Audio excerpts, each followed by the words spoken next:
Blog Good evening. Talk Radio. Good evening and welcome to the beta test broadcast of Golden Frequency Radio. I am Beth Ann Carr here with my co-host, Eric Rains. Hi, Eric. Are you on air? We might be having some technical difficulties. Moving on, Eric is the alchemical engineer behind Unleashing Natural Humanity. Tonight we are just testing the water with an open, free-form conversation. I would like to extend a special thank you to Ariadne Sassafras of SassMavenDigitalMedia.com for making this show possible with her digital expertise, as well as a great big thank you to our listening audience, both live and tuning in later. Welcome. So it looks like we are having some technical difficulties, which is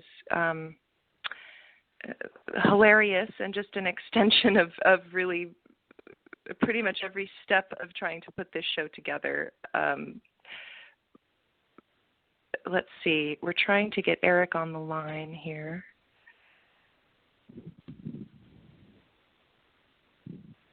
And just bear with us. This is actually why we're doing this show, is to iron out these kinks in preparation for our true first episode, which will be next week, June 15th, 2016. And, okay, hold on just one moment, everyone. Bear with me. Eric, are you there? Yeah, can you hear me? I can hear you. Hello. Okay, so, hi. So I've started with the introduction as we were waiting for you to connect, laughing and kind of talking about how every step of putting this show together so far has been hilarious as far as lots of hijinks. And but definitely rolling a rock uphill, that's for sure. We're just laughing about it, though. We're just moving right along. We're going to roll with it and just see how things go. Exactly. So let's just go ahead and jump right in. Eric, if you are willing to talk about what's been happening in the energetic current events lately. Oh, geez, what hasn't been happening? Pretty much what's going on is we've got an entirely new awareness hitting the collective consciousness. The whole implant and parasite and entity systems that have been really pulling down humanity for a long time. I mean, these things were known about in the past, but they're actually hitting more of a wider audience. People are actually starting to recognize this now, and it's really interesting to see how the energy has shifted just with this awareness right here. Pretty much what's going on the energetic side is there are etheric control systems that pretty much have been indoctrinated into humanity, and we're told that this is human nature, you know, the greed, the avarice, the jealousy, the hate, the nonstop war, aggression, whatnot. We're told that this is all human nature, and that's one of the biggest lies that has, you know, been subjected to humanity, and it's not the case. Natural humanity is very benevolent, very kind, and very generous, and it's these etheric control systems that have been putting us into these states of mind like that, and they're literally inside of everybody. They're inside of everybody's body, and it's, you know, it can range from things that prod you with strange impulses, strange thoughts, strange emotions, all the way up to like things actually controlling people's behavior. And with the increasing frequencies of the planet, with the waves of energy coming in from the galactic central sun, it's really amazing to actually see what's going on right now. And it's showing up in the physical quite clearly. I mean, everything is going crazy right now. We've got revolutions worldwide. We've got, you know, like they're trying to keep their systems in control, and everybody's recognizing it. I mean, look at just the Bernie Sanders campaign going on. You've got thousands, hundreds of thousands, or tens of thousands of people showing up to these rallies everywhere.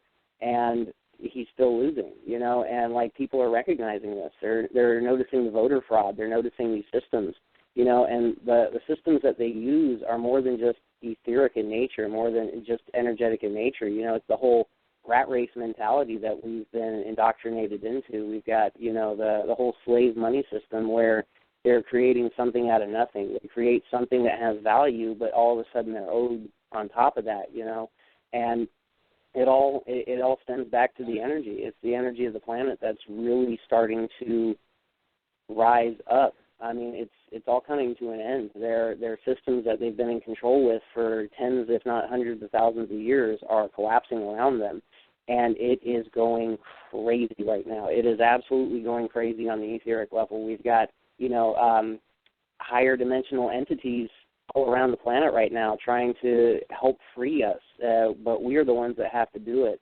And everybody's starting to wake up. They're either becoming much more indoctrinated into the system or they're breaking free of it. And we're literally watching a schism energetically happen right now in humanity. You know, you've got people who are already positively inclined becoming much more positive, much more loving. You're watching everybody who's more negatively inclined just lose it. I mean, they're absolutely losing it.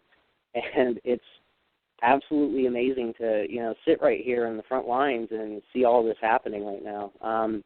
And my work and your work, what we do is we actually free these systems from people, and we get them out of the system. We show them how to keep themselves clear, keep themselves free, and, you know, pretty much stay on the path of doing the internal shadow work, of transmuting everything inside of us that we are told is us, even though it's not. And that's kind of what's a general overview of what's happening right now. Yeah, it's really, I mean, it's so, what's happening, or what has been happening is it's on a multitude of levels. Like you say, it's not just etheric. It's literally on so many levels that it's hard to, I think it's been hard for people to expand their perspective, to get in front of it. And I think that really, you know, another part of what's happening is that all of the occulted information about who we really are and our true history.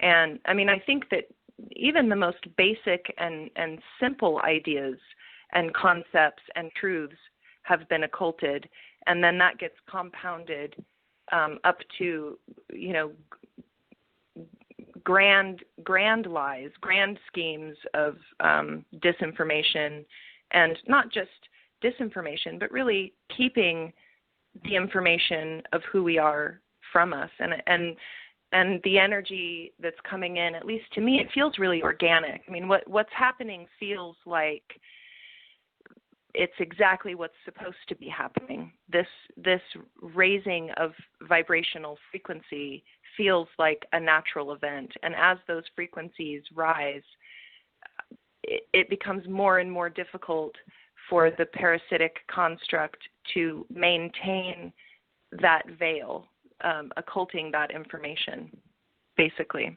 And I agree with you. I see people, what really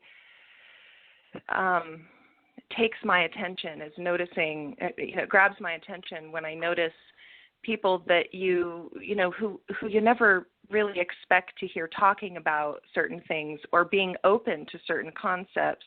Even just in the past 6 months, people are really sort of opening their hearts and minds to the possibility of things around them that previously have created a great deal of dissonance. So people are I think are feeling maybe slightly less dissonant with the truth as it's coming out. And definitely. we see examples of that. You know, you brought up the political situation with the Bernie Sanders campaign, and that's a really good example. In order for somebody to really allow themselves to be honest about the truth of the political system and government in general, they have to start, they have to start with the possibility that everything is not really what we've been told that it is. Yeah, definitely. Go ahead. Go ahead. Well, one of my favorite examples of this is one of my massage clients. He's a former Air Force pilot, and he's been flying commercial airlines for the past 30-something years. And he's the most staunch right-wing, guy that you've ever seen in your life. And he's very by the book, all the official story. And just by doing the work that I've been doing with him, just on the physical level, and just kind of talking to him about some stuff. I mean, this guy is literally regenerating his body. He started doing qigong. He's been starting to do conscious breathing. He's been actually consciously regenerating his body, and it's like one of the most amazing things I've ever seen. And he is becoming much, much more open to all of this stuff. And like it really cracked me up just the other day. About 2 weeks ago, he was telling me something about, well, it's only people like us who believe this, and it was all I could do just not to laugh, because, just about 9 months ago, he was one of those people who didn't believe it, and it's happening everywhere. People just need that spark. They need that, that introduction to these types of concepts and actually be able to see them applied to themselves and the reality around them. And there's no question about it, especially with the rising frequencies. It's happening so much faster with people. They just have to apply it, and they're all of a sudden seeing things happening in real time around them. It's absolutely amazing. Mm-hmm. And it really is speeding up. And one thing I've noticed, a lot of my clients have been talking, and I've experienced this myself, as a matter of fact, but a lot of people have been talking lately about really intense physical symptoms. Just really recently, and I was talking with my partner, Darren, today. We were just sort of discussing that, and he said something that was really interesting, which is that as the frequencies as they come in at a higher and higher vibration, our bodies, I think, are a little bit resistant to the change in vibration, and it can create some discomfort. But when you recognize that is the raise in frequency really is an organic thing, and you can kind of just relax into it and release that resistance, a lot of that discomfort really does subside. Yeah. And I think it's probably, it does feel like it's increasing exponentially. So yeah. We have to, I think, really be willing to recognize that this includes our bodies, but it's not necessarily easy for them. So we have to take some extra, put in some extra intention and lovingly talk to our bodies and sort of recognize that there's absolutely even physical cellular changes that are occurring. It's on multiple levels. It's physical, it's etheric, and multidimensional, and everything in between. So Eric, we've got some people waiting that we could bring on and take a couple calls, or if there's something else that you'd like to segue into to talk about, we can go either way. Looks like we've got 2 people that we could bring on and have ask us, if someone's got a question or a topic of discussion. Yeah, definitely. Let's take some calls. Yeah, let's try that. Let's bring somebody on. So let's see. Let's bring on area code 229. 229, you're on the air. Hello. Thank you for taking my call. My name is Melvin. Hi, Melvin. Hi. Welcome. Hi. Yes, I just called. Are you all doing readings tonight? Well, this is just. Oh, go ahead, Eric. I guess we could. I mean, I don't really do readings for the most part, but yeah, I definitely like to hear your question. Okay. Thank you so much. I just want to know, with my job that I have. I work at night, overnight at Walmart here in Georgia, and I just started in April. I just want to know, is there another job that I'm going to be getting anytime soon? I am a football coach here in Georgia. I applied for it. I had an interview, and the coach wanted me there, but the superintendent told him no. But I have coached at this high school before, and the parents, the community, the kids, they want me back. They want me to come back to coach. Do you see that taking place before August of this summer? Well, honestly, I really don't know. I don't do much stuff like that. But what I can tell you is that if you want something like that, you're going to have to work towards making that a reality for yourself. It sounds like you're really passionate about coaching, and the kids like you, and it sounds like something that you really enjoy. Is this correct? Yes, that's true. And I have stepped out on a limb and really voiced my opinion and put in applications, the resume and cover letter. I have did everything I possibly could do to show interest in getting back on the field. So I don't know what's the next step for me. Well, definitely start following your passions. If that's not something that you can get into, if that avenue is blocked off for you, by all means, go find something else that's along those same lines, because this is what's happening right now with everything going on is we get stuck in these jobs that they really just grind us down. You know, we have to make ends meet. We're all stuck in this rat race right now, and we really have to start looking at what we truly love and trying to make that part of our life. And when you start putting yourself into that situation, in that perspective, you really start manifesting these things anyway. And so don't be blocked off just by thinking that's the only one that you can do. By all means, start looking into other things, because just because you might be blocked off from that one right there doesn't mean that there's not multiple opportunities for you everywhere where you'd be very valuable and you'd really enjoy it. So, I mean, that's definitely something that you would have to be asking yourself. I don't really look into the future like that. What I deal with is the here and the now and the energy going on directly inside of people as it is. But every single person can benefit from looking internally and saying, is this what I want? Do I want to be working at a Walmart? You know, and most likely the answer is no. You know, so it's definitely up to you. You know, it's not something that we can definitely say definitively. I mean, multiple timelines are always being created for each individual person. We've got a timeline that humanity is on in general, but as an individual, we can go and create our own. It's all about stepping into your own power and saying, no, this is what I want. This is what I'm going to work towards.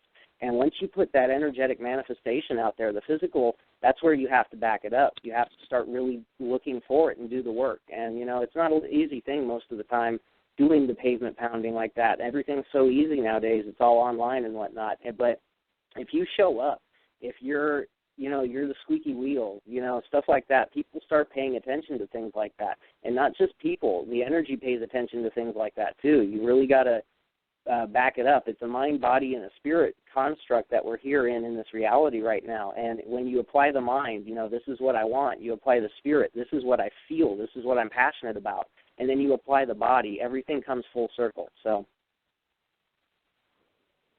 Okay. Yeah, I agree with that. And Melvin, I think most importantly, the idea here is that finding a way to support yourself financially with something that you really enjoy, that while you're doing it, you feel like you're in flow. You feel aligned and connected. And I think that more and more what we're going to find is that people are just becoming really intolerant. It's becoming intolerable to go to a job that feels like it's, you know, sucking your time and your life away just to get a paycheck, basically. I think that we're moving in really individually and collectively, moving into a time where not only okay, but it's important for us to be supporting ourselves, doing something that feels good, that we have a passion for. And it might be that being a coach is the first thing that comes to mind as far as what incites your passion.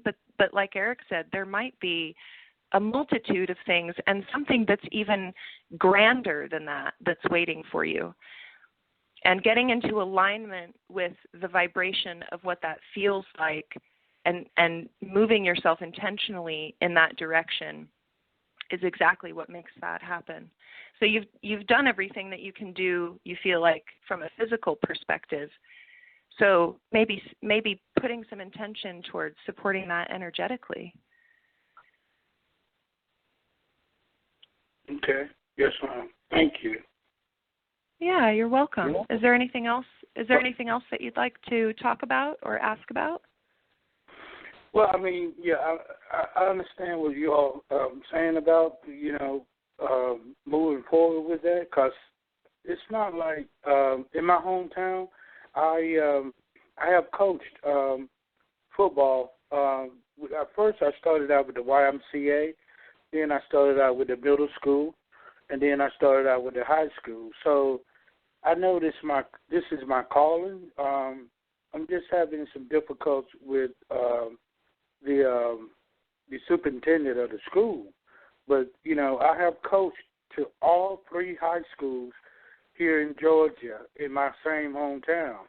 And obviously it was not just a coincidence, because I know exactly, like far as what my passion and my purpose on earth is. And it has to do a lot with young youth kids. And that's what I want to get back into. Just like you said earlier, the job I have now, that's just a job to pay my bills. And I'm grateful that I can be able to pay my bills, but I know that I can do more with working with young kids on the football field and off the field to help them, because I have done it in the past. So that's where I'm stuck for why is this woman, which I have worked with her before, left with a great record and outstanding coach and working, and why she's just so, negative towards me of coming back. The team needs me, and I need the team. Well, then she should not stand. She should not be allowed to stand in your way from your perspective. Right. One obstacle in your path is really just a challenge for you to overcome. It's right. You don't stop. If you know that that's your I'm purpose not gonna, no, and I'm your not passion, stop. don't stop. And it's there's any number of reasons that someone would feel that it's necessary to stand in the way of something like this, but don't let it stop you. Just stick with it. Follow your passion. It's not an easy path. There's always going to be obstacles. There's always going to be challenges. There's no person incarnated on the planet right now that is not experiencing some challenge. There's always going to be a next level of challenge. Right. But don't let it stop you, Melvin. Okay, I won't. And, I'm not going to let it stop me. And she actually retired. Next year this time, she'll be retired from the school system. So hopefully they'll get someone in there that really see me for me and be able to let me connect back with the young youth. It doesn't necessarily have to. Go ahead, Eric. Well, another thing, like I was saying, don't limit your scope here. There's multiple things that you just mentioned right there. Like, start looking into the YMCA, maybe coaching Pop Warner football or something like that. There's multiple ways that you can get into this. Even if you aren't able to quit your day job, you might be able to do this in the meantime until something else opens up for you. Because when you're projecting what you want out into the world that way, especially when you go and get it, even if it's like a volunteer thing, you're still fulfilling what you feel is your passion, your drive.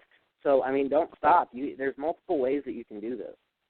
Oh, yeah. No, yeah, I'm not going to stop. And I also, I think I'm going to, go back to the Y, because that's where I started at.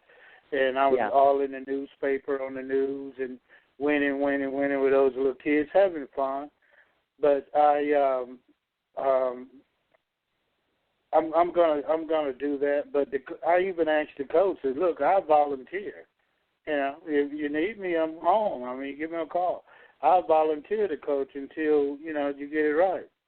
Until I come aboard as a coach." But they have went out and hired a bunch of new coaches, and young coaches, and the season starts in August. But this school is something about this school I graduated from back in '79, and I love it. I love the atmosphere. I love the environment, and this is what I do believe that I need to be. So I can go outside the box and apply for other jobs, which I have done in the past in the same hometown, and I got hired. And but I want to go back to this particular school because they haven't won a championship since 1988, and I want to be able to help these kids out. If that's where you're meant to be, Melvin, nothing is going to stand in your way. Yes, that's what I want to. Yeah. But right now it's something I don't know what it is with her towards me, but maybe I just need to make an appointment and have a sit down and talk with her and see what's in her head about the perception of not bringing me back for what's going on with that. Well, yeah, if you do get a chance to talk to her, I've got a really amazing phrase for you. It comes from Hawaii. It's called Ho'oponopono, and it's very simple. It's "I'm sorry, please forgive me, thank you, I love you." And if you tell this to her, it's kind of something that's a little uncomfortable to say in the beginning, but you'll break barriers down immediately with it. It's a very powerful, simple thing to say, and you'd be surprised at the effect of it. What's the next? Say that again, please, sir. I'm sorry. Please forgive me. Thank you. I love you. Oh, yeah, I heard about that. Yeah, okay. Thank you. You're very welcome. Thank you for your call, Melvin. All right. Thank you. Thank you as well. Have a wonderful Bye-bye. Evening. Bye-bye. All right, you are. Okay, let's take another call. We've got a few more people lining up here. Yeah, definitely. Yeah, let's take area code 619. Area Hi code there. 619. Hi. Hi, my name's Donna, and I'm in San Donna, Diego. welcome. Hi. Thank you. I was wondering if I can ask a question in regards to reincarnation. If you know anything about that? Yeah, of course. Okay. Well, Definitely. I was wondering what your thoughts were on, say, for instance, we have reincarnated and we've pretty much learned all the lessons that we needed to learn on this earth plane. Where do you suppose, where is it that we go after that? As far as beyond the, Earth, and, like not having to come back. I was just wondering where else, where do we go from there or from here? Well, in a natural system, we're supposed to be able to go anywhere we want. This isn't a natural system.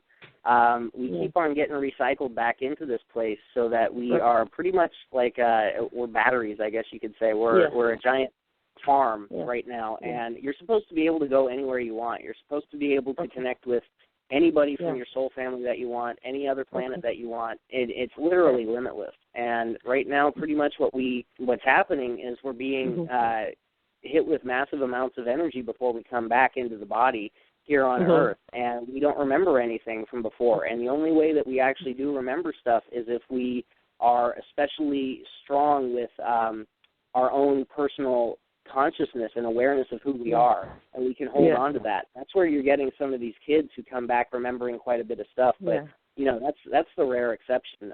For the most part, do we always have to? Is there a chance that we don't have to come back? Is what I'm probably trying to figure out. We don't have to come back if there's no. Is that what you're saying? As far as I know, there's only one way out, and that's to follow the internal intuition inside of you and to ignore everything that we see on the other side, because it's all a construct to get us complacent and to let us let our guard down and come back in. Pretty much, it's you got to follow what you feel is right. Yeah, I just was wondering what happens to our family. The ones that didn't get it right, I know they probably have to come back and do it all over again. But just what happens if there's nothing else to learn and nothing else to gain from. Well, we're not here to learn right now. many of us came in here to actually free this planet, to free this prison system, because it's not okay what's going on here. There's just so much atrocity that's happening here that it's literally sending shockwaves out into the rest of the galaxy and the universe by proxy.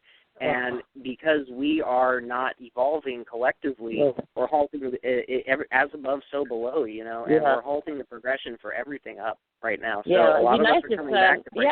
if we can get the extraterrestrials to finally, you know, help us out or show.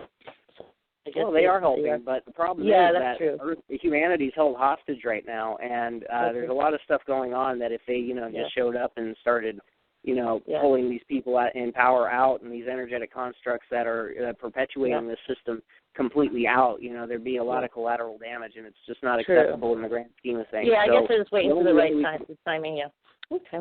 Yeah, it's very interesting. Kind of, you know, looking forward to seeing how it all plays out. Yeah, definitely. Well, we've got an amazing seat right here.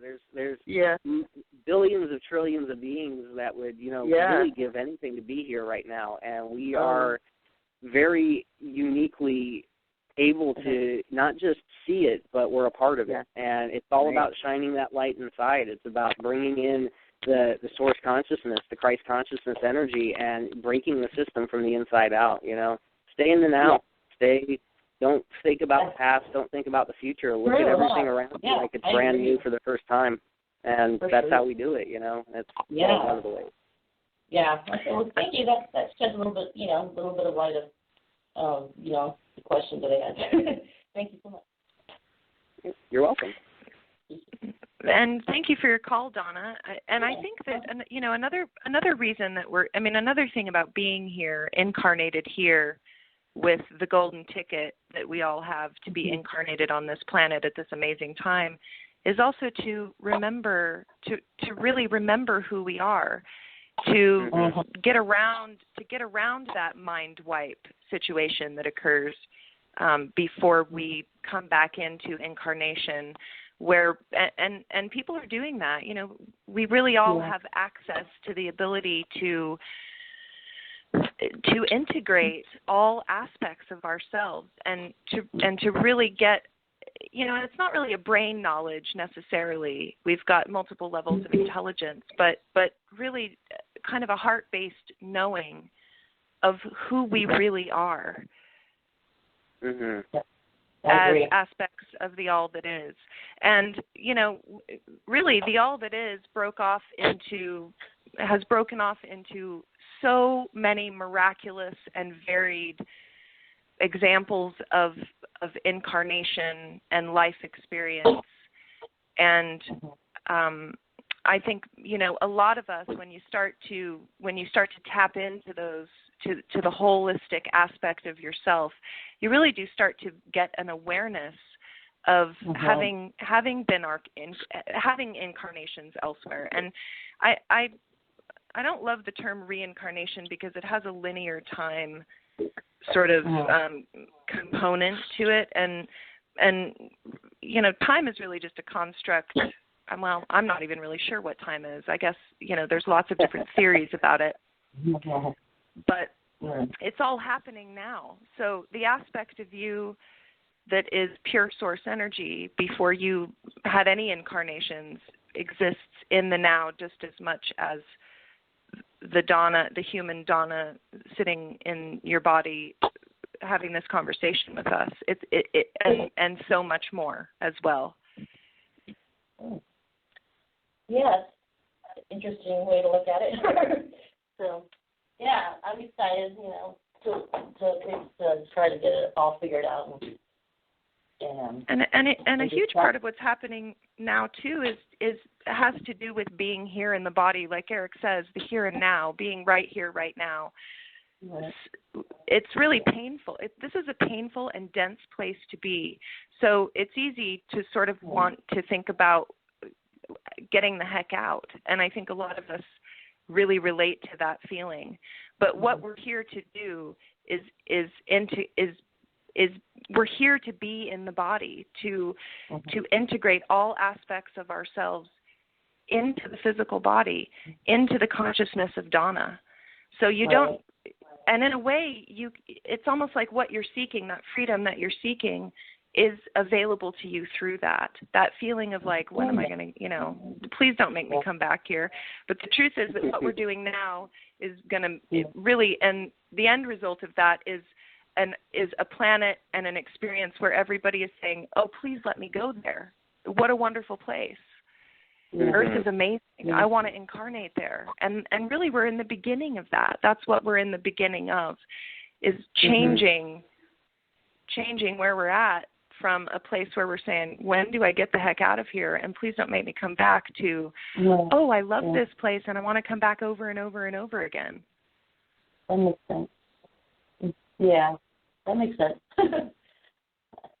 That's a wonderful. I just like, maybe I guess it's because I've lost pretty much all my relatives, so I'm just wanting to, learn, or to be, have the ability to connect with the ones that have passed over, again. So I'm sure, I'm sure I can get it figured out if I just keep at it, meditate and.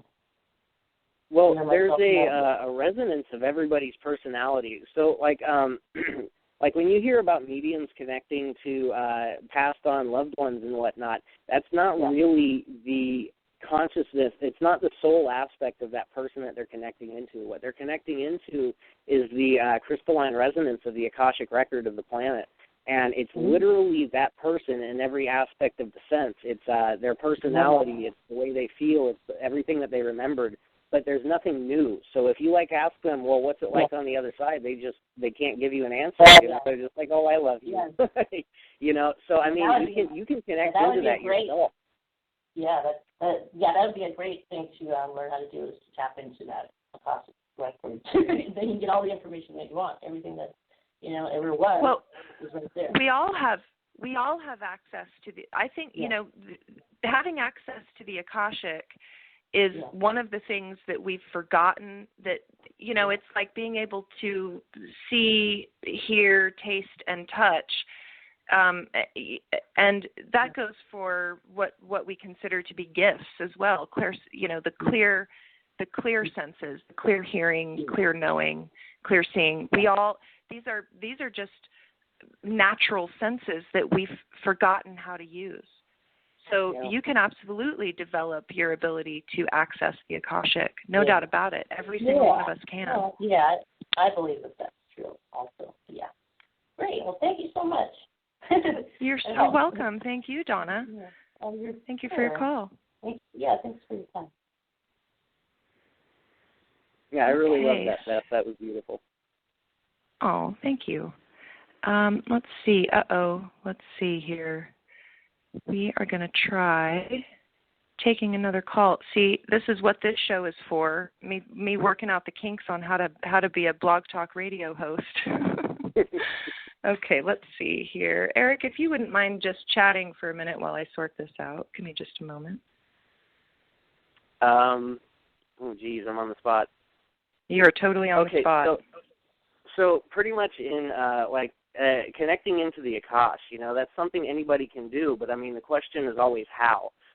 It's all about the gut instinct. It's about following the resonance inside of you, the knowing that, everybody knows when there's a situation going on that's not okay. There's an uneasy feeling inside of us that, you get kind of nervous. There's just an understanding that this isn't correct. This isn't the way that this is supposed to be.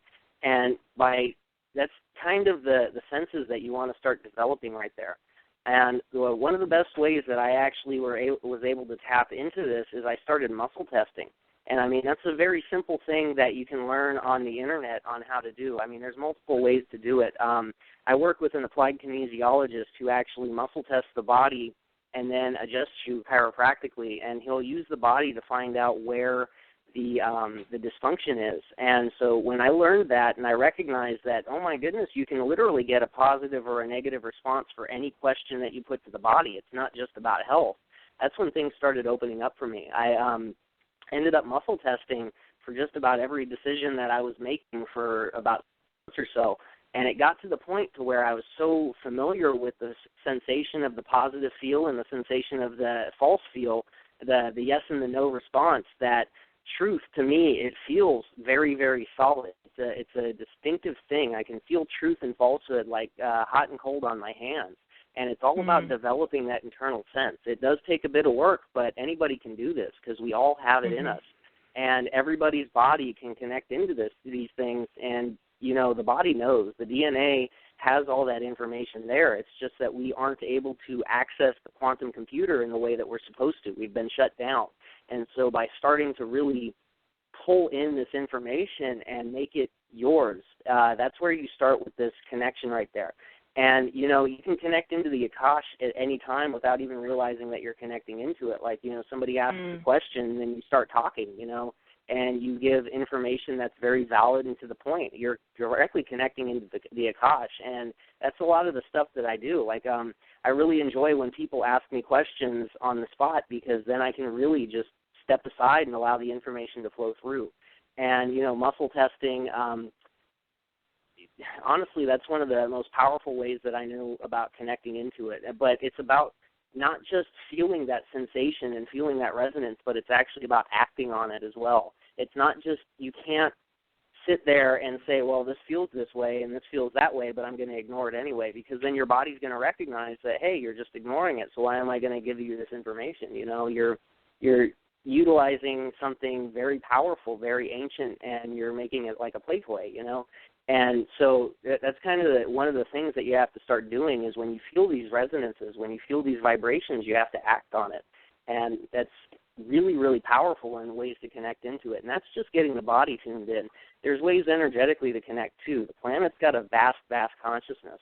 And by simply putting out the intention to connect energetically and taking your internal life force energy, and even if you don't know what you're connecting to, or, you know, like what you think it is, even if you've never heard of connecting into the planet before, you can always just make a construct of it. Say, I want to connect into the planet's energy, and make it like almost a physical thing that you can see in front of you, and energetically connect into it. And the more you do this, the more the resonance will actually pop up, and you'll be able to talk to people who've passed on, you know, loved ones that you can't interact with physically anymore. You can interact with them energetically, and it's a really powerful thing to recognize that we're not ending when we die. You know, there's a resonance of who we are. There's a resonance of everything that we've ever done, and people can tap into that as well. So I mean, it's all about what do you want that to be, you know, and you start living your life in the aspect of, I want my resonance, my Akashic record, to be something that people can gather inspiration from. I don't want to be that type of person that, you know, all they think about when they think about me is just how, you know, greedy that person was or how jealous that person was. I want somebody to be able to tap into my energy after I'm gone from this body right here and, you know, really gather inspiration from it. It's like this person was able to do things that really helped a lot of people out, and I'm able to tap into that knowing, that sense of wanting to help, that sense of service, you know, and that's the type of thing that when you start aligning your body and your actions and your thoughts with those types of things, it's really easy to connect in. Yeah, and it starts small. It starts small, and it's not so distinct necessarily, but as you know, it's like a muscle. As you exercise it, it gets stronger and more specific. Basically. And what you don't have to be passed on for people to connect. I mean, you're a great example of that. As a teacher of mine, I've been connecting with you for many, many months. Anytime I run into anything that I feel like I need a little backup for, I call you in. So, so exactly what you just described about yourself, sort of as what you want to be sort of remembered as, or that energetic tone. You have it now, actually, which is really cool. We can do that. Yeah, we can do that with each other, whether we have passed out of physical incarnation or not, which is really amazing and beautiful. It is. Yeah, I love that. Okay, let's try taking another call, Eric, here. All right. Looks like we've got one more person holding, and this is area code 574. You're on the air. Hi, Beth. you're on the air. Hi, Eric. Hi. It's Lucinda in Indiana. Hi, Lucinda. Hi, Lucinda. Yeah, welcome. Hi. Thanks. Yeah, so I'm really, really excited about the show. It's really late over here. Oh my gosh, it's like you're on 3 in the East morning. Coast. No, I'm just joking. Oh, It's not that late. But I got all the 4 of the kids to sleep, so it's all good. I had a couple of questions, and it just depended on which way you guys really want to go with it, I guess. I had a question on fear, and I had a question on chakras and the ascension. Okay, Well, just start with the first one. Yeah. Okay, so the fear one, I guess, I just kind of am wondering, because I've been working with you, Beth, for a couple of times now, and I've been working with the Golden Meditation, and I do it every single day, and I do a lot of other things for healing, and I work with my family with healing, and I just have to tell you, though, I'll have to say, everything that I used to do within the last, 5 months, I mean, religiously, rhythmically, on point, it doesn't matter anymore. And those things just went away. And it wasn't when I started the Golden Meditation. This is just some kind of activation within this year. But a lot of things shifted consciously for me in 2012 when I was pregnant. Anyhow, are you guys there? Yes, yeah, ma'am. we're listening. Okay, great. So since I've been having new thoughts and new programs and new systems that are, starting for me and stuff like that, I've worked really hard at a lot of stuff, and I can get through a lot now that I couldn't get through my whole life, right? And so it's come to a point now where everything just feels really, really, really moving along, like something's going to happen, like a bomb's going to explode, and we all feel that, like we're counting down to something coming. And I'm really strong and I'm really going good, but there's that fear, like, the apocalypse or something. Or, are we going to, on a positive note, the people that are ascending, it's going to be they're going to be not affected.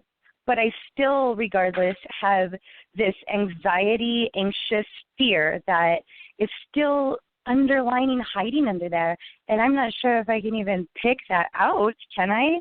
And how? There definitely. I have 4 children, and my children are, really, really, they're big star seeds from other places. So I get really paranoid. And, there definitely is an apocalypse coming, but it's not in the way that it's been told in, the religious texts or, all these fear articles going around on the Internet. The apocalypse is for the dark. I mean, it's their way of life is literally being shredded and ripped apart. They're never going to see the same systems that they've had control of ever again, and it's all ending for them. And you're probably getting the collective fear from those guys. I mean, because it's the end. They aren't going to be able to do this anymore. It literally is an apocalypse. And, if you look in the Greek, the actual word of the apocalypse, what it means is it's a lifting of the veil. It's all the hidden knowledge that's been hidden from everybody being restored. And it is an apocalypse in every sense of the word, but it's not a bad thing. It's a very, very good thing. Yeah, so, I'm trying to think positive here, the Hopi prophecies or, the purifications or something great, and the ascended will, maybe it won't be so bad. I'm trying to keep myself positive, I guess, and thinking of different ways that it won't. I mean, how is it good? I know this is just this life, but, when you have children and stuff like that, it's a little bit different because it's not, for yourself, Mhm. Well, I have 3 kids. So, I know exactly what you mean. Yeah, so it's like, I got the 2 babies. My 16-year-old, I don't worry about him so much. But my 11-year-old, it's like, oh my gosh, they're at a young age.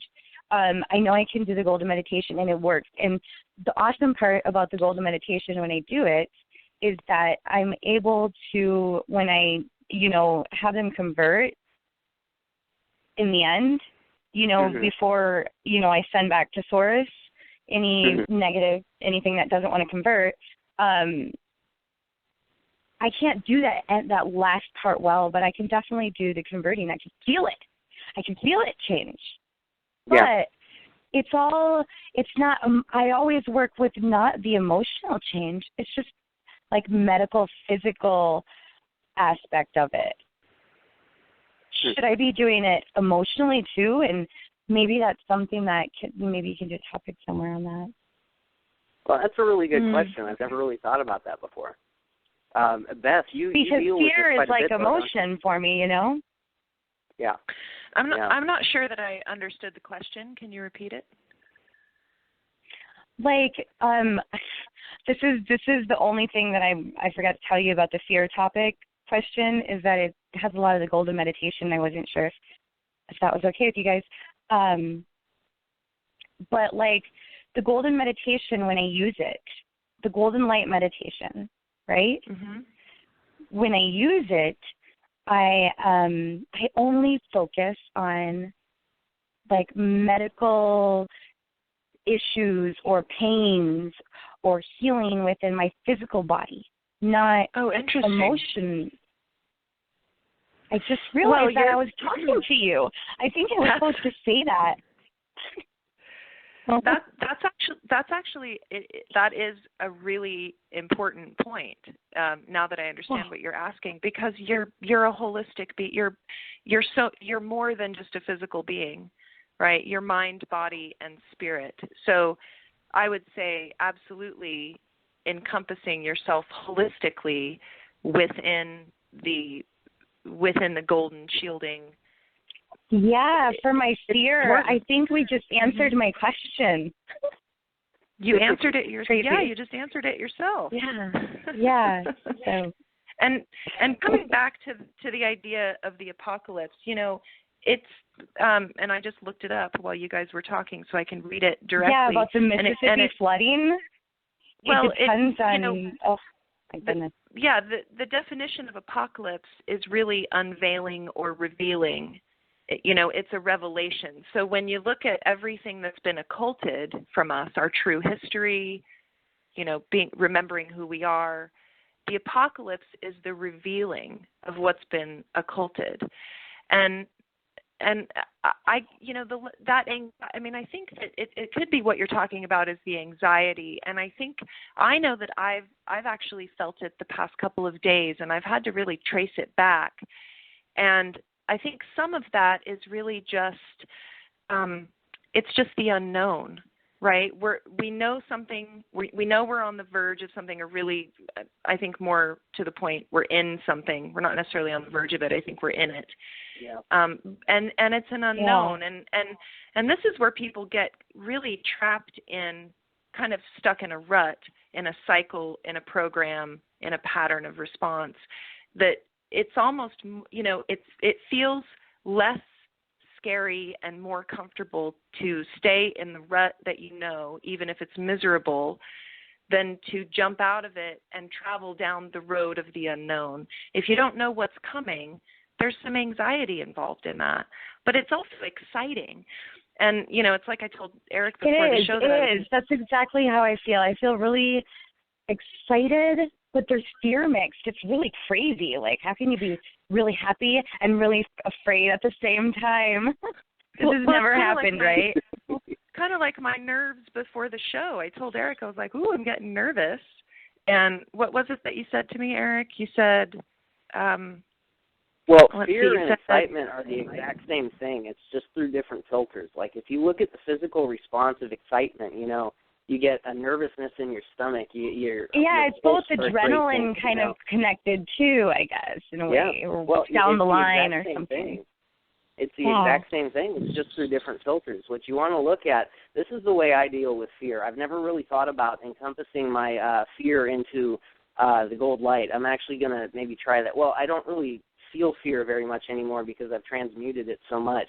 I don't feel it much anymore either, but I just started feeling it with this whole something. I don't know, but something's coming. Well, the energies have upticked so much lately. I mean, just within the past couple of weeks, the past 3 or 4 weeks, it's been going absolutely crazy. I mean, the dark knows that their time's ending, and their systems are literally being dismantled right now. And as each system goes down, they get more and more frantic, and they try to get their systems back stronger and stronger. And they need that fear. They need these negative vibrational emotions to sustain themselves, and so they're trying to cause as much of that as possible.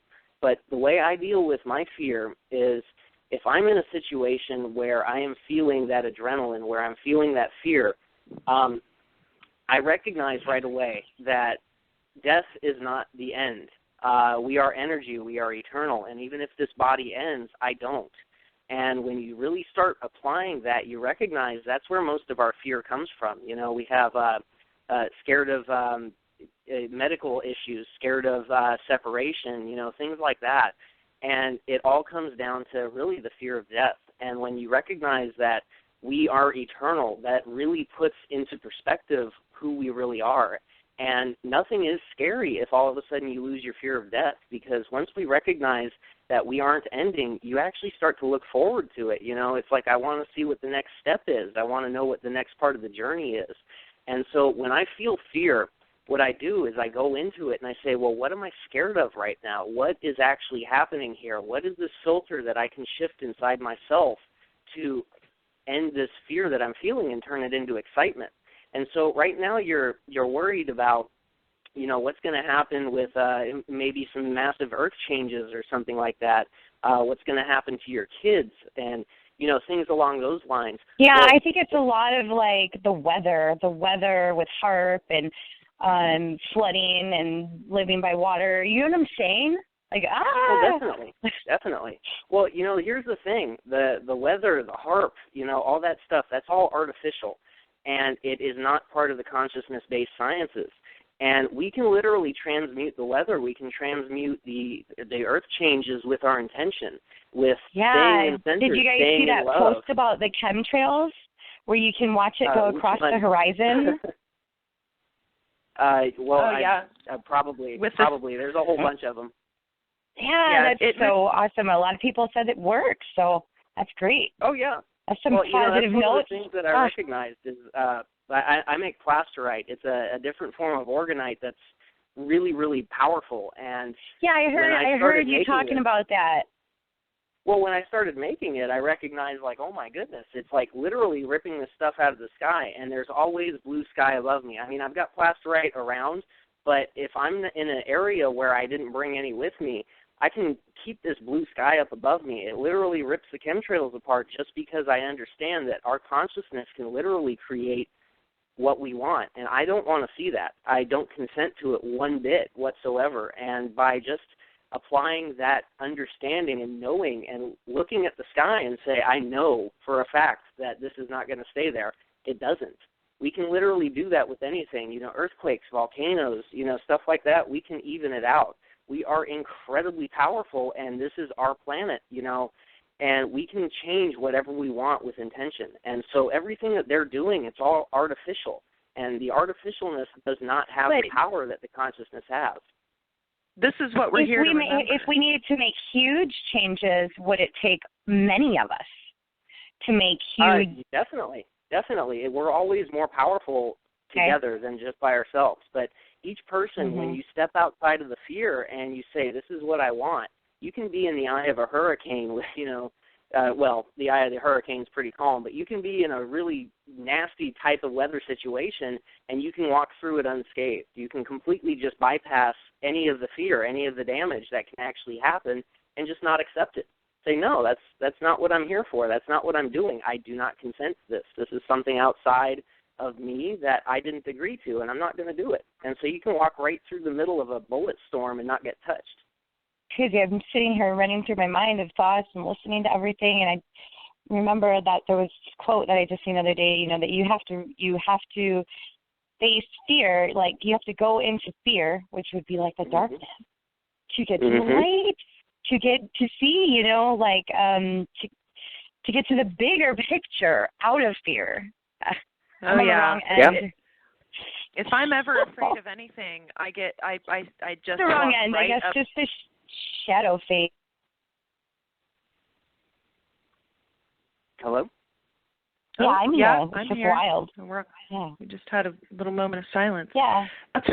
That's a really good discussion. Lucinda, did you have another question about chakras as well? Yeah, I don't know if you got my comment on your guys' blog site on the bottom. I wanted to ask you guys if you have heard about, because I just came across it today and it was kind of mind-blowing.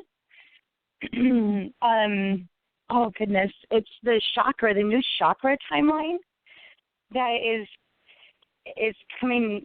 I guess it already started, and it started in November 2010, and it was by, let's see, it's written by Karen Downing, The Ascension Chakras of the New and the Old, regarding like the chakras changing. So on here, it talks about how some of the chakras, instead of the 7 traditional chakras, for, I guess, what our tradition, I guess, Western, they're changing. So I don't know if you guys had heard about that. I didn't read that particular because Earth article. is ascending, I suppose, so are the chakras, and they're shifting too. So some of the chakras is crazy because the sacral and the solar chakras are going to go into one to behind the belly button. And so the meditation talks about the orb going right behind the belly button and popping out, right? I thought that was really interesting. Well, I didn't read Are you that guys familiar with article. these 2 chakras merging? Well, I'm not aware of that one, but I'll tell you right now my experience with my chakras. I came across an article maybe about 2 years ago. It was called The Secret Behind the Chakras. And the whole philosophy behind it is the red, orange, yellow, green, blue, indigo, violet visible light spectrum that we see. That's only a small, tiny percentage of actual light. You have the infrared, the ultraviolet, the gamma ray, X-ray, and I mean it goes in multiple ways, and it's literally only about 5% of actual light frequency that we can see. And so when we lock each chakra into one spectrum of color inside that visible light spectrum, that color is locking us into maybe about 0.1% of what the actual light spectrum is. And the article that I read, they were talking about removing these caps because that's what they are. They're blocks. They're keeping us from accessing the full spectrum of light. And the first time I heard about removing chakras, I thought it was the dumbest thing I ever heard in my life. But it stuck inside my head for like 6 months. And it got to the point to where I was like, okay, well, I have to look into this. This is something that I can't ignore anymore. I keep thinking about it. And so I did some research, and I came across the meditation, and they actually did this for people. I personally won't remove people's chakras simply because when I did it, I was influxed with thousands of times more energy than I was used to handling. And it was only the work that I had done beforehand that actually buffered me from that and allowed me to integrate that in. But when the actual meditation that I did is I went into each individual chakra, I felt the color, I felt the resonance, I felt the frequency, and I focused on each one individually and then all 7 of them at one time. And what I did is I overlaid them on a background of gold source light, gold white light, and I dissolved that color directly into the full spectrum.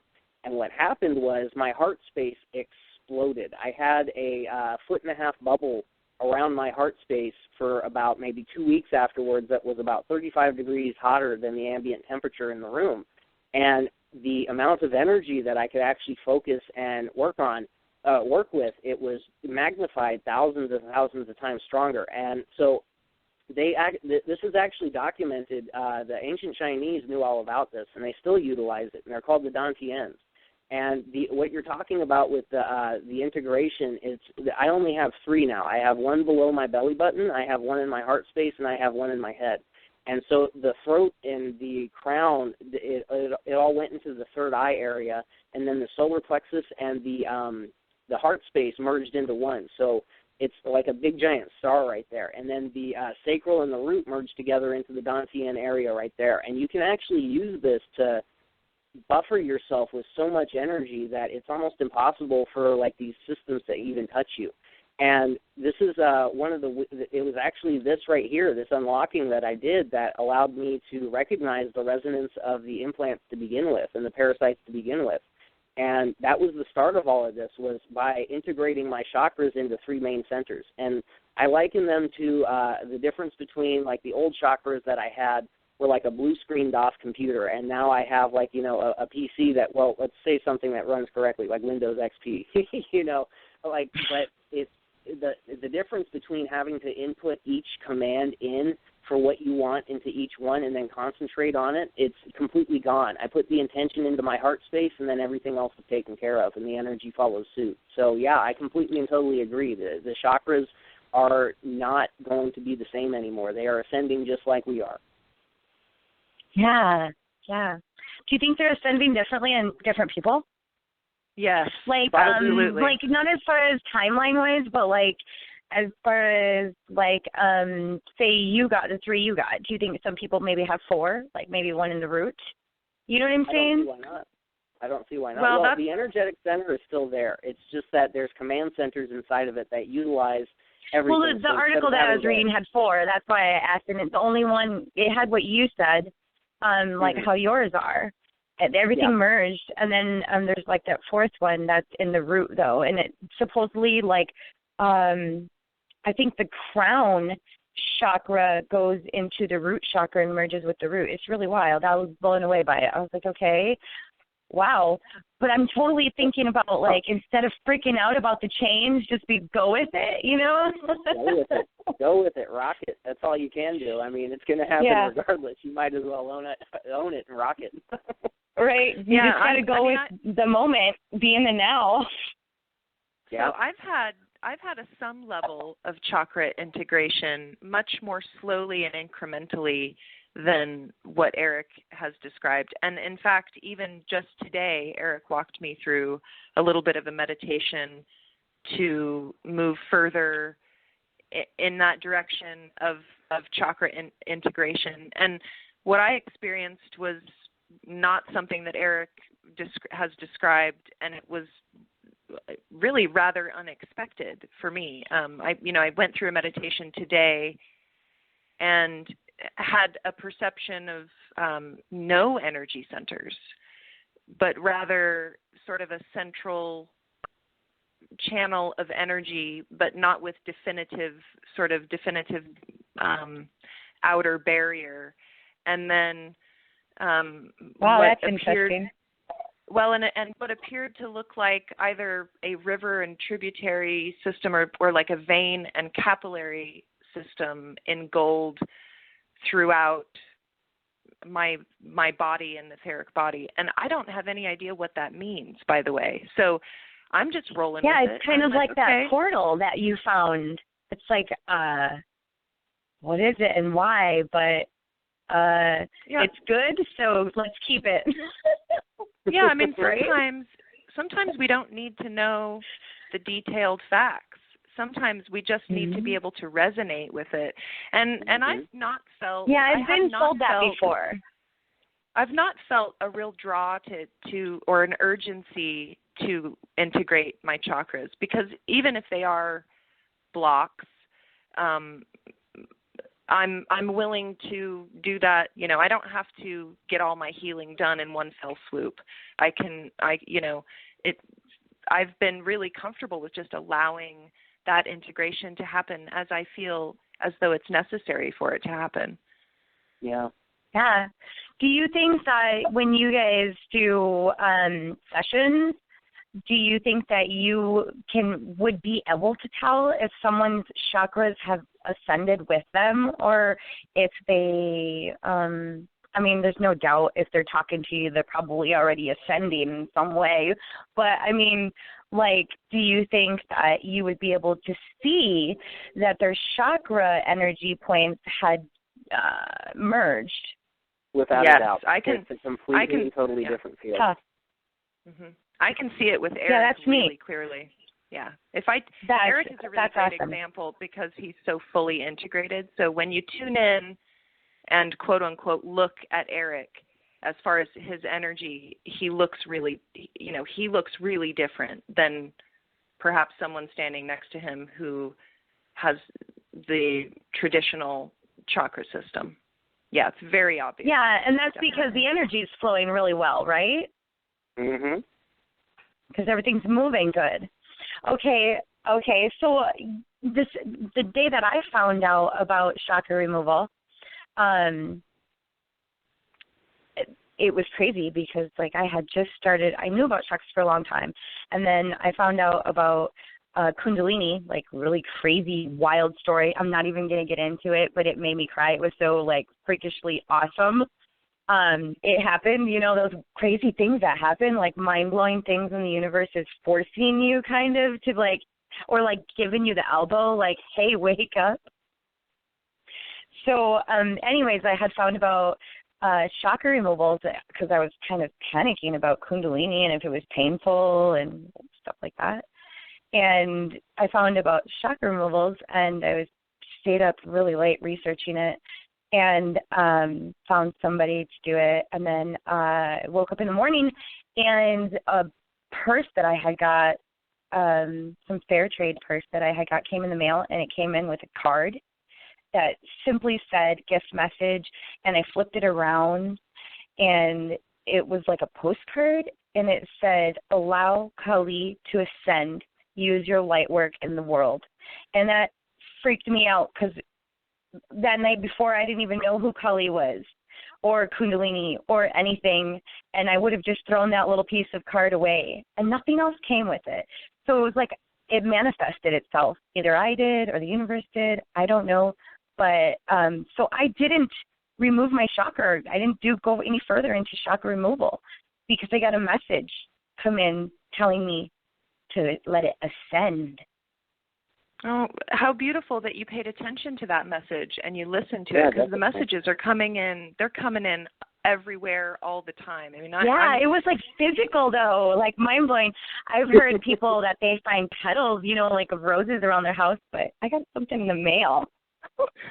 That's amazing. I love that. Lucinda, thank you so much for your call. Thank you. Yeah, definitely. Thanks a lot. Thanks a lot, guys. Have a good night. I'm going to be listening. So. Okay, fantastic. Thank you. Talk to you soon. All right. Okay, bye. So let's see. We have an international caller on the line. Let's see. 182. Some of that's probably country code. It might actually be 821. 821, you're on the air? Oh, hello. My name is V. And Hi, V. I have a question about. Pardon? Hello? Hi. Yes. Hi. Hi. Can you hear me? We can. Yes, go ahead and ask your question. Yes. Lucinda was talking about Kundalini. I have a question about that too. Let's see. I think I'm experiencing Kundalini. I'm not sure, but there's like this energy at the base of my spine that goes. It goes up. It goes up like really strong, and it makes me jerk. And at the same time, that the energy is like really going up towards my head really fast, and making me kind of like abruptly jerk. At the same time, I feel a presence behind me. Somebody standing right behind me, like I can't see who it is. I don't know what it is, but. I'm just wondering who it is, why it's there, if it's a good force or if it's stealing my energy.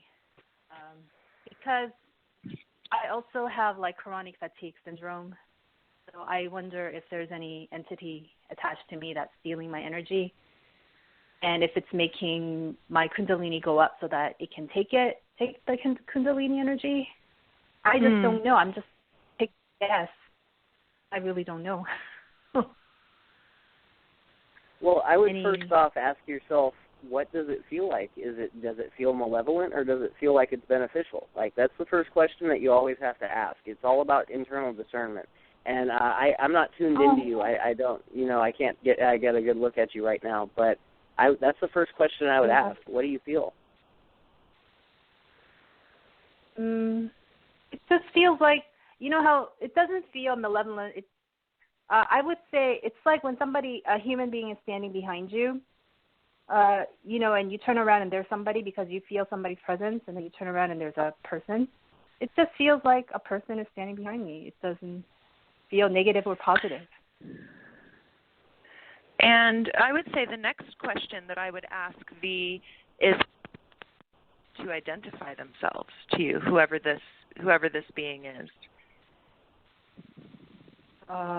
I've done that, but I've done that numerous times before. This has been an ongoing thing for the last 10, 15 years. So, and maybe they did identify themselves, and I missed it. Yeah, I think, yeah. I've even tried to do automatic handwriting. It doesn't work. I don't really get any answers. Well, I really can't say definitively yes or no on that, but I would like to address the Kundalini. Kundalini is a bit of disinformation. There's definitely an energetic channel that goes up the spine, but that's only half the equation right there. The Ren and the Du meridians, the governing vessel and conception vessel meridians in the body, those are the main channels where our energy flows through. And it goes up the spine, over the top of the head, and it's supposed to come down the front. So what you're feeling when it makes you jerk like that, that's almost a short circuit. You've only got half of the connection going. So what I would do is I would concentrate on the energy flowing up your spine, bringing it to your third eye, and then bringing it down the front of your body and connecting it down into the pelvis and back around to the tailbone. It's supposed to be almost like a river inside the body that's continuously flowing. And when people are only focusing on having it go up the spine and then into the head, they're only getting half the equation right there. You're not getting a return. What you're doing is short-circuiting the energy right there. And so if something is there feeding off the energy, it's a lot easier because you're not keeping it internalized. You're just kind of sparking, I guess you could say. You're like two wires touching. Okay, so let's focus on... That's something that you can look up, V. It's called the microcosmic orbit. And if you Google that, you'll get an image of how to flow that energy, which you can do through intention. You can gather the energy in your lower dantian and then move a bit of it around that orbit. And just like physical exercise, these energetic exercises, the more that you do them, the more that you strengthen your ability to do them. Definitely. Yeah, okay. So I can intentionally control this flow of energy. Yes, ma'am. So, absolutely. Because when the Kundalini goes up my spine, it just does it on its own. I have no idea what triggered it. I'm not really doing anything special. Even when I'm not meditating, it still goes up my spine. So, okay, I'll try that. I'll try to go in a circle. Like it's supposed to go up your spine, up, down your body, back, up your spine, and down your body, like continuous circle. Yes, ma'am. Okay, I have just one more question. It's not about ahead. Kundalini. It's about sleep paralysis. I know somebody who regularly experiences sleep paralysis. Would you know what causes sleep paralysis and how to prevent it as much as possible? Well, I actually do know the physical reasons for this. So if you look up on YouTube, there's a course called Lucidology 101, and they can teach you how to go to sleep almost instantly and start controlling your dreams. And the paralysis factor is to keep you from, if you're running around and jumping around in your dream, from thrashing out inside your body and, you know, putting your fist through a wall or breaking your foot on your bedpost or something like that. And so the way to fall asleep really easily is you have to fight the urge to move around. And so, like, when you're sitting there and you're not doing anything, you'll start, you know, maybe, like, twitch your foot or something like that, or you'll have an itch or something. That's your body asking if you're asleep. And if you're not asleep, you're going to move. And so when the body recognizes that, hey, you're still moving, it's going to not induce the sleep cycle. It's not going to put you into the deeper levels of unconsciousness that lead to REM. And so what happens is once you stop moving, once the mind goes unconscious and you disconnect from your body, it enacts that sleep paralysis. And so that you can't, you know, thrash around and, you know, beat whoever you're sleeping next to or something like that, or go running out the room into a wall or something along those lines. So it is a natural occurrence that actually happens. Now, I've never actually experienced sleep paralysis where I wake up and I can't move. And I hear that's just an incredibly terrifying thing to actually happen because you can't move or do anything like that. So I can't definitively say what is going on with that because I've never truly experienced it. But what instinctively comes to me is that there are systems that are keeping you in that so that you can't move around. And so when you start feeling like there's something in the room that's on top of you or something along the lines of, like that, there is something there. There is something that is trying to siphon your energy out, something trying to put stuff inside of you for, you know, later tags or, you know, things that, you know, cause you to think weird thoughts or have weird impulses or emotions. There's definitely something going on there. What I would do if I were in that situation is I would gather myself. I would not let myself feel that fear rush. I would jump on top of it. And if there is something around me, you don't need your body to fight this off because it's not physical in nature. What you need is your energy, and I would just make the brightest gold shield around me as I possibly could and tell it, look, you're not welcome here. Go away. And with all the sleep paralysis cases that I've ever looked into or people that have had them that told me about it, it eventually they come out of it. And so it's not something that you have to try to physically fight and thrash around. You need to start flowing the energy through your body. You got to shift the perspective on that right there. I hope that helps. You got anything to add, Beth? Okay.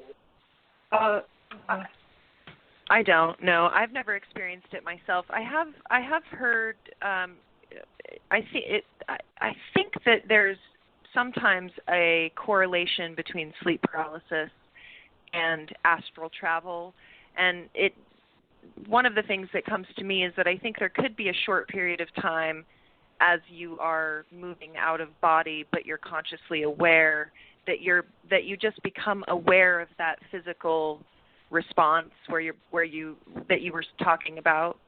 So, but I think I guess I don't really know that much about it to really be able to speak to it.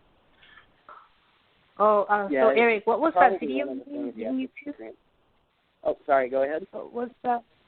You said you mentioned some video on YouTube that tell you how to control this. What was that? The name of that? Lucidology 101. Yeah. Lucidology? Lucid, like lucid dreaming. Yeah. LUCIDOLOGY 101. Okay. I see. Okay. Fantastic. Thank you so very much. Thank you so much for the call, Indy. You're welcome. Okay. Have a nice day. Oh, you too as well. Thank you. So we've got Eric. It looks like we've got 6.5 minutes left, and just a couple more callers to take here. Let's see if we can fit them in. So we have here area code 954. 954. Yes. You're on the air. Hi. Yes, awesome. I am so happy the last person, after her second question, brought up sleep paralysis. And I was going like ape crap. I'm not sure if I can curse on here, but because I've had this my entire life, and you guys said you haven't had it before, it is some of the most terrifying events of your life, literally, because you feel so exposed in terms of you wake up and you can barely open your eyes, and if you do, it's that state coming from out of, I guess you call it astral projection, which I do believe in some kind of sense, but you come up from that into dreaming, into where your body wakes up before your mind does, or your mind wakes up before your body does, and you can't move, and it has this eerily feeling of there's somebody there, and you can't, and it's torturous. It is literal torture. To help stop it, I know one of my best friends who is graduated from psychology in down here in Florida. And I've tried this and it does work. And not to believe, and what you can believe whatever you want to believe, but if you can take anything from this conversation, there are some kind of like physical things that you can do, even if you can't move your body when you're in the sleep paralysis moment, which is seriously one of the most terrifying things you can ever imagine. At least do these simple things. Try to bend your toes, or try to or twitch your fingers, or try to do something that'll work the extremities of your body, that will move the blood flowing to wake your body up while your mind's already up.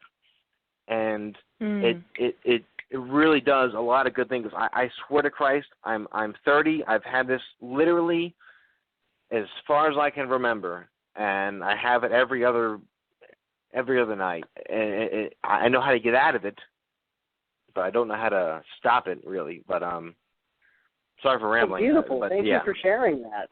Thank you for sharing really, that. I'm glad that there's a solution that's presented itself here. I mean, yeah, it does help. It does. It is terrifying. You were talking about earlier. I know we have 3 minutes left. Is it called Kundalini or something? Yeah. You guys, okay. Kundalini. I'm not sure what that. I've never heard that before. But when you guys are talking about it, what it seems like it is, okay. I'm a little older. I'm not sure how old you guys are, but back in the day where if someone turned a TV on and you were in your room and they were in the living room, but they turned the TV on and you could feel them. The TV was on because of the waves, because you just knew it, right? Yeah. You know what I'm saying? Like that frequency. Yeah. It's the same kind of frequency that you feel when, if you're going to bed, and let's say people that are going to bed that aren't preferable to going to sleep in the dark, or they'd rather have a fan going because they have that ambiance going, or they have to have the TV on because when it comes down to it, everyone's scared to death in darkness, right, basically. So they need to have something going on. But if you actually do try to go to sleep in the darkness, which is the best sleep of all time, then as soon as you try to fall asleep, you're going to feel that creep up your spine. And then you're laying there, and someone's right there. And you can feel it. What is that feeling? Is that Kundalini thing you're talking about, or is that just like that is definitely not Kundalini. That is a astral. It's either an entity or it's a benevolent being that's next to you. If you can feel a presence like that, that's not Kundalini. Kundalini is the flow of energy up your spine. You can feel it. It's when you get chills up and down your spine, it's something along the lines of that, but it's a lot more intense. Some people who have had it activated, it literally feels like they plug their lower back into a light socket, and they get a jolt that goes straight up into their head. Okay. All right. Yeah, the last caller asked in, and she said about what it meant. Is it malevolent or benevolent? Mixing my words up. Benevolent. But yeah, if it feels eerie. It always feels eerie and bad and negative, and I can't sleep with it, and it's just really crappy. Well, you should trust. Go ahead. Go ahead. No, you go ahead, Eric. Look up on YouTube the extraction and protection protocols. It'll teach you a gold light meditation that'll keep stuff like that away from you. The more you practice it, the stronger you'll get. Go ahead, Beth. Okay. Yeah, well, I was just going to say that information that you're receiving intuitively, where all of those words that you just said, describing it, is what we're here to learn to trust our discernment. So, So if you feel as though something is there and it does not have positive intentions towards you, you can trust your judgment. And from that point, you can empower yourself to learn how to protect yourself, because you're absolutely capable of doing that. Because that whatever energy it is, I'm sorry, you have 27 seconds left. Because I am in this physical world whatever this energy is cannot control me. I am in this world. Whatever that is in that world, it can't control me. So don't give in to fear. Exactly. Basically, is what You're in charge. That's face absolutely everything right. right. So I have to cut everybody off, and thank you so much for listening. And our first show will be next week, June 15th, and it will be Transmuting the Shadow. Awesome. This was a lot of fun. I love this. Really great. Thank you so much, everyone. Well, it's still, let's see, it looks like it didn't cut us all off. So let's try taking our last. Yeah, let's try taking our last caller. We're not going to have any of it recorded. Basically, we're just going to be talking to each other. But fuck it. Keep them to communicate. Yeah, let's go ahead and take. I never caught your name, caller. What was your name? Mine? Yours, yeah. Yeah. Yeah, I'm Paul in Florida, South Florida. Hi, Paul. Thank you South for calling Florida. in, Paul. How you doing? No, this is great. No, it's one of those conversations that I didn't know this was even available. So I was just bored having a couple of cocktails myself, and I'm I typed in live talk radio, and I found the blog talk, and I said, oh, look at this metaphysical discussion. It's perfect, excellent. Oh my gosh, Paul, that's fantastic.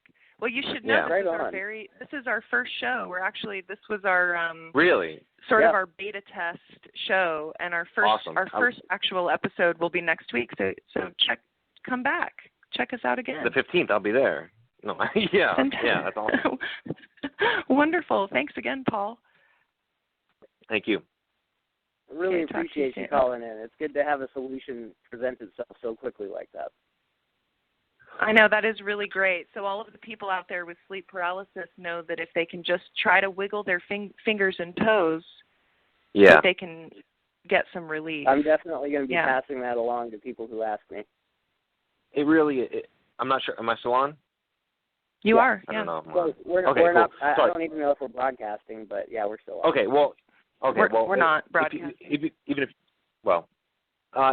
on another note, also all those sleep paralysis though. Yes, my friend did. Yeah, with the fingers and toes, once you move those, it moves the blood flow back to your body. It kind of wakes your body up faster. Also, another thing, while you're falling asleep, you ever obviously when you're sitting up in a chair and you happen to nod out, and then your neck drops and your body your head just nods up, holy crap, I just fell asleep. And the same thing can happen while you're falling asleep, laying down with sleep paralysis too. Only thing with sleep paralysis, people with sleep paralysis, what it feels like is you literally have to scream yourself awake, because most of it is it's nightmarish basically. And you ever heard the Metallica song One about the guy who's stuck in a coma and he hears everybody but he can't do anything because you're stuck in your own head. Yeah. One of the things to do with that also is I've had it my entire life, and it's maybe people who have had it maybe just recently or past couple of years or whatever age they are, to know that there actually is no harm that you can get from succumbing to it. You know what I'm saying? If you actually realize what's happening, yes, and I've also done this too. I've taken many rounds to try to deal with this. If you realize that you're actually having a sleep paralysis moment and to succumb to it, it really it's almost so like you release resistance. And actually, the only person I've ever really talked about this in depth with is someone who consistently moves out of her body into astral and is very aware of that. And she talks about the occasional experience of sleep paralysis, and she says the same thing, that if she just releases resistance to it, it actually goes away pretty quickly. Yeah. It's like fighting without fighting. It's a weird concept, but it does work. That's just another way of fighting this, whatever the hell this is, But it's just to put another thing out there. I'm sure there's a lot of people that deal with that and that it's scary. Hey, area code 610, I just added you to the conversation. So if you wanted to talk, you're welcome to do that. We're not recording anymore, but you're you're here with Hello? us. Hi. Hi. Hi, who's that? What's your first name? It's Shayna. Hi, Shayna. We're not on air anymore, but we're so this is really like a group phone conversation, but we're happy to have a little chat and continue. Eric, if you need to go, I understand. Oh no, I'm still good. Okay. So Shayna, go ahead. Mm-hmm.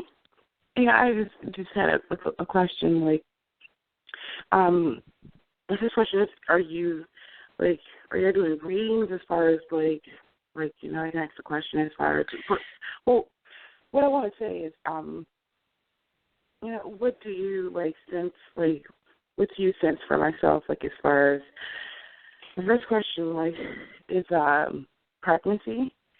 Do you are you able to pick up that within your intuition?